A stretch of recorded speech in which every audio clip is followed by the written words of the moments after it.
வணக்கம். I am doctor Suresh பேசுகிறேன். இப்போ நம்ம பார்க்க போகிறது பிவிஎஸ்சி கோர்ஸ் பற்றி பார்க்க போகிறோம். ஓகேங்களா? Bachelor of veterinary science and animal husbandry நம்ம சொல்லுவோம். அதோட டூரேஷன் பார்க்குறப்ப வந்து 5.5 வருஷம், 4.5 வருஷம் படிப்பு, 1 வருஷம் இன்டர்ன்ஷிப், டோட்டலாக பார்க்குறப்ப வந்து 5.5 வருஷம். ஓகேங்களா? இப்போ எம்பிபிஎஸ் கம்பேர் பண்ணுறப்போ பிவிஎஸ்சி நம்ம பார்க்குறப்போ வந்து நம்ம பெஸ்ட்டுன்னு தான் நான் சொல்லுவேன். ஏன் அப்படின்னா எம்பிபிஎஸ் வந்து பார்க்குறப்ப வந்து டோட்டலாக யூஜி பிஜி முடிக்கிறப்ப 9 இயர்ஸ் ஆகி போயிடும். ஓகேங்களா? அதுக்கப்புறம் தான் அடுத்த லெவல் நம்ம கவர்மெண்ட் ஜாப் சைடில் போகணும். பிவிசி பொறுத்தளவுக்கு அப்படி கிடையாது. 4.5 வருஷம் படிப்பு, 1 வருஷம் இன்டர்ன்ஷிப் முடிச்சோம்னா 5 வருஷம் முடிச்சோம்னா நமக்கு வந்து நிறைய ஜாப் ஆப்பர்ச்சுனிட்டி நமக்கு வந்து அதிகமாக இருக்கு. நம்ம கவர்மெண்ட் செக்டர்ல பார்க்குறப்ப வந்து போஸ்டிங் வில்லேஜ் லெவல்ல வெட்டரி டாக்டர் போஸ்டிங் போடுவாங்க, ஆவின்ல நமக்கு வந்து போடுவாங்க. அதுக்கப்புறம் உங்களுக்கு ஃபாரஸ்ட் ரேஞ்சில் வந்து போஸ்டிங் போடுவாங்க. அப்புறம் ஆர்மியில் நமக்கு வந்து வெட்டரி டாக்டர் போஸ்டிங் போடுவாங்க. இந்த மாதிரி வந்து கவர்மெண்ட் ஜாப் நமக்கு வந்து நிறைய இருக்கு வெட்டரி படிச்சுட்டீங்களா. அதுக்கப்புறம் யூபிஎஸ்சி எக்ஸாம். ஓகேங்களா?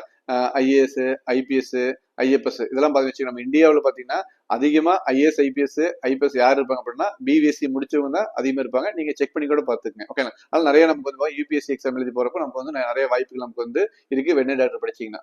அதுக்கப்புறம் நமக்கு பிரைவேட் ஜாப் நம்ம பார்க்குறப்போ வந்து நிறைய இருக்கு. ஒரு பவுல்ட்ரி இண்டஸ்ட்ரியில போய்க்கலாம், பெட் கிளினிக் வச்சுக்கலாம், டைரி செக்டர் லைன்ல போய்க்கலாம், பார்மா கம்பெனி சைடில் போய்க்கலாம், அப்புறம் அனிமல் வெல்ஃபேர் ஆர்கனைசேஷன்ல போய்க்கலாம். இந்த மாதிரி நிறைய நமக்கு வந்து பார்க்குறப்போ வந்து இந்தியாக்குள்ள பார்க்குற வந்து பிரைவேட் ஜாப் நமக்கு வந்து வெட்டனரிக்கு வந்து நிறைய இருக்கு. இது இல்லாம இந்தியா தான் ஜாப் அப்படி கிடையாது.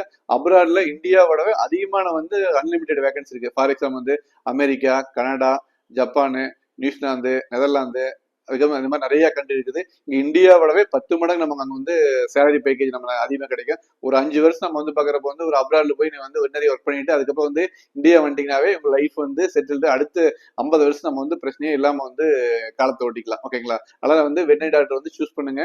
இருக்கிறதுலே பெஸ்ட் நம்ம இந்தியாவிலேயே நல்ல ஸ்கோப், நல்ல வேலை வாய்ப்பு, ஈஸியா நம்மளோட ஃபீஸ் பிளான் லைஃப்னு பார்த்தா பிவிஎஸ்சி தான். அதனால நீங்க பாருங்க, கூகுள் கூட சர்ச் பண்ணி பாருங்க, டீட்டெயில்ஸ் எல்லாம் தெரிஞ்சுக்கங்க. அதுக்கப்புறம் கண்டிப்பா வெட்டனரி டாக்டர் சூஸ் பண்ணுங்க. இதோட குவாலிஃபிகேஷன் பார்க்குற பிரைவேட் காலேஜ் பார்க்குறப்ப வந்து ஜஸ்ட் நம்ம வந்து நீட்ல பாஸ் பண்ணி தான் நமக்கு வந்து போதும். நம்ம இந்தியாவிலையும் படிக்கலாம், தேவைப்பட்ட அப்ராட்லயும் படிக்கணும்னு ஐடியா இருந்தா கூட அப்ராட்லயும் நமக்கு வந்து போய்க்கலாம். பட் இந்தியாவில் நம்ம படிச்சா நமக்கு வந்து பெஸ்ட். நீட்ல வந்து பார்க்குறப்ப ஜஸ்ட் பாஸ் பண்ணா போதும். அப்புறம் கண்ட்ரோல் பார்க்குறப்ப வந்து இந்தியாவுக்குள்ள நம்ம தமிழ்நாட்டில் படிச்சாலும் சரி, இல்ல வந்து அதர் ஸ்டேட்ல படிச்சாலும் சரி, இந்தியாவுக்குள்ள வெட்டனரி கவுன்சில் ஆஃப் இந்தியாவோட அப்ரூவல் தான். எங்க படிச்சாலும் அதே தான். இங்க தமிழ்நாட்டில் என்ன படிக்கிறீங்களோ அதே தான் அங்கேயும் நம்ம படிக்க போறீங்க. அதனால இந்தியாவில் படிக்க நமக்கு வந்து ப்ராப்ளமே இல்லாம இருக்கும். அதனால வந்து வெட்டனரி சூஸ் பண்ணுங்க, உங்க லைஃப்பை சக்சஸ் பண்ணுங்க, நீங்க வெட்டனரி டாக்டர் ஆகுங்க.